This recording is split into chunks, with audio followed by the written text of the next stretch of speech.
Hello friends, welcome to Alka Space. Today we are going to discuss about the most neglected but the most important and crucial issue, that is comparing our kids. कुछ सलाहें कुछ ताने, उसे देख, उसकी पढ़ाई, उसके marks, उसकी performance, उसकी हाइट, ये सब सलाहें ताने हम इंडियंस अपने बच्चों को हर मील के साथ परोसते हैं। मील ही क्यों, सोते उठते बैठते खाते हर समय कंपैरिजन कंपैरिजन और सिर्फ कंपैरिजन। अगर आप एक पेरेंट हैं या फिर एक ग्रैंड पेरेंट हैं या फिर एक टीचर हैं, एक बार सोचिए, क्या आपने लाइफ में सब कुछ अचीव कर लिया है? क्या आप हर काम में 100% सक्सेसफुल होते हैं? आप और आपके भाई बहन सब लोग एक जैसे हो? I mean in terms of success, qualities and manners. अब जब आप अपने बच्चों को कहते हो कि भाई हम तो अपने पेरेंट्स की रिस्पेक्ट करते थे, सब बात मानते थे, तुम ही नहीं मानते, इसका क्या मतलब? आप अपने पेरेंट्स जैसे हो जो आप अपने बच्चों को अपने जैसा बनाना चाहते हो? क्या आप एज अ पेरेंट अपने आप को दूसरे पेरेंट के साथ कंपेयर करवाना चाहोगे? आई एम 100% श्योर कि इसका आंसर नो होगा। No, no and no. तो फिर इन छोटे छोटे बच्चों के बीच में कंपैरिजन क्यों? जब ऊपर वाले ने पांचों उंगलियों का साइज सेम नहीं रखा, पूरा इंडिविजुअल किसी दूसरे इंडिविजुअल के जैसा कैसे हो सकता है? अब पेरेंट्स कहते हैं कि जी हमारी तो इंटेंशंस ख़राब नहीं होती, हम तो बस बच्चे को मोटिवेट करने के लिए कंपेयर करते हैं। पर आप ये समझिए कि इस तरह से हम अपने बच्चे को डीमोटिवेशनल जोन की तरफ धकेल रहे हैं, जहाँ बच्चे को सिर्फ और सिर्फ नुकसान ही होता है, फ़ायदा कुछ नहीं। अब इस वीडियो में मैं आपसे 5 ऐसी बातें शेयर करने जा रही हूँ जिन्हें सुनने के बाद आप अपने बच्चों को कंपेयर करने से पहले सोचने पर ज़रूर मजबूर हो जाएंगे। तो चलिए बिना टाइम वेस्ट किए स्टार्ट करते हैं। First is rift between the siblings. Rift यानी स्प्लिट, गैप, दरार। आपको पता है कि हमारे बच्चों के बीच में आपसी झगड़ा कौन करवाता है? कौन कौन कौन? कहाँ ढूंढ रहे हैं? जाइए, go and stand in the front of mirror. Yes, you heard it right, हम खुद यानी कि पेरेंट्स। एक बच्चा हमारे पास अपने भाई या बहन की शिकायत लेकर आता है तो हम क्या करते हैं? क्या कहते हैं उसे? मारेंगे उसे, डांटेंगे उसे। अगर कोई बहुत छोटा बच्चा हो तो कह देते हैं हप कर दे। और ये आपके मेरे सब के घर की कहानी है। पर इससे होगा क्या? बच्चे के अंदर एक कॉम्प्लेक्स आ जाएगा जिसे हम सुपीरियॉरिटी कॉम्प्लेक्स कहते हैं, और वो बच्चा धीरे धीरे रौब जमाना सीख जाता है। फिर क्या होता है, जब वो बच्चा बड़ा हो जाता है, हमें उसकी यही बातें बुरी लगने लगती हैं और हम उसे बुरा और दूसरे बच्चे को बेचारा, अच्छा, शरीफ कहने लग जाते हैं। हम एक बच्चे को ओवर प्रेस करने में लग जाते हैं और दूसरे को अंडर वैल्यू करने लगते हैं। इससे बच्चों का आपस में रिलेशनशिप वीक होने लगता है and it may have serious repercussions. इसलिए बच्चों के बीच में अनहेल्दी कंपटीशन करवाना छोड़ दीजिए। उन्हें लड़वाइए नहीं, आपस में मिलकर रहना सिखाइए। अगला है अंडर परफॉर्मेंस। अब जब बच्चे को लगने लगता है कि उसके एफर्ट्स को उसके पेरेंट्स दिल से अप्रिशिएट नहीं करते, वो अपने आप को परफॉर्म करने से रोकने लगता है। मैं कुछ भी कर लूँ, मम्मी पापा को तो दूसरे बच्चे ही पसंद आते हैं, मैं उन्हें अच्छा ही नहीं लगता। यहाँ पर पेरेंट्स के व्यूज़ बहुत इम्पॉर्टेंट रोल प्ले करते हैं। आप अपने बच्चे को उसकी अचीवमेंट्स को लेकर उसे कैसा फील करवाते हैं, कैसे उसकी परफॉर्मेंस पर रिएक्ट करते हैं, ये सब डिसाइड करता है कि वो आगे कैसे परफॉर्म करेगा। कोई भी फील्ड हो, कैसी भी परफॉर्मेंस हो, खुश हो, आप खुश नहीं हो फिर भी खुश होइए।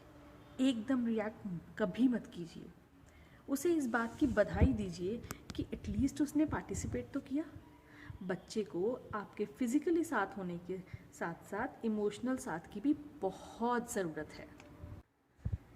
Number 3 is frustration. अब फ्रस्ट्रेशन क्या है? अंदर का गुबार, मन में गुस्सा। बच्चा अपनी फ्रस्ट्रेशन को एक्सप्रेस कर भी सकता है और नहीं भी।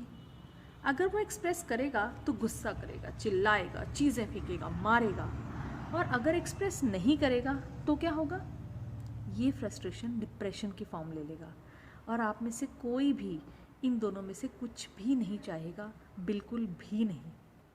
आप बच्चे को बार बार कंपेयर करेंगे तो बच्चा बार बार फ्रस्ट्रेट होगा, और फिर वो सब होगा जिसके बारे में मैं अब बात करने जा रही हूँ।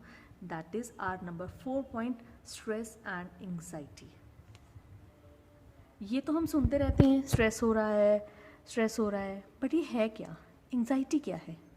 आम भाषा में कहें तो चिंता, ऐसी सिचुएशन जिसमें बच्चे को हमेशा बेचैनी, नेगेटिव थॉट्स आती रहती हैं।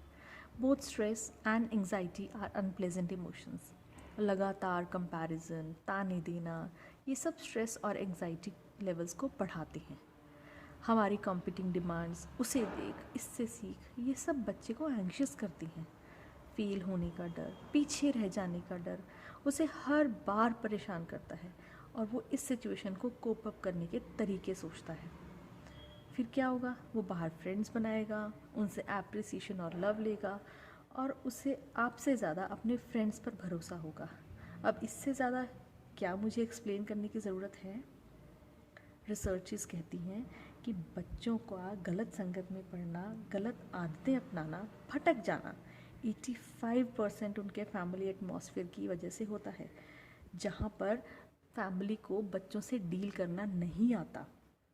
वो एप्रिसिएशन और रिस्पेक्ट जो उन्हें घर पर मिलनी चाहिए, उसे ढूंढने बच्चे बाहर जाते हैं।